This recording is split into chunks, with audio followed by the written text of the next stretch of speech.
Iran સમર્થક આતંકવાદી સંગઠન હિઝબુલ્લાના કમાન્ડર હજ મોહસિન ઉર્ફે ફુઆદ સુકરના મોતના 48 કલાક બાદ જ હિઝબુલ્લા ઇઝરાયલ પર હવાઈ હુમલો કર્યો। ત્યારે એક ન્યૂઝ એજન્સીના અહેવાલ મુજબ હિઝબુલ્લાએ લેબનોનથી ઉતરી ઇઝરાયલ પર ડઝનબંધ રોકેટ છોડ્યા, જે ઇઝરાયલની સેનાના જણાવ્યા અનુસાર આમાંથી માત્ર 5 રોકેટ ઇઝરાયલની સરહદમાં પ્રવેશી શક્યા છે।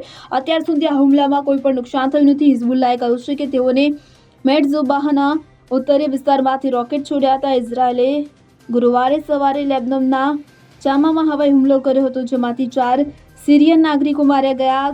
ઘણા લેબનીઝ લોકો પણ ઘાયલ થયા હતા। હુમલાના જવાબમાં ગુરુવારે મોડી રાત્રે રોકેટ છોડવામાં આવ્યા હતા।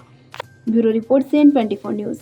હવે જુઓ દેશ દુનિયાની તમામ ખબરો તમારી આંગળીના ટેરવે।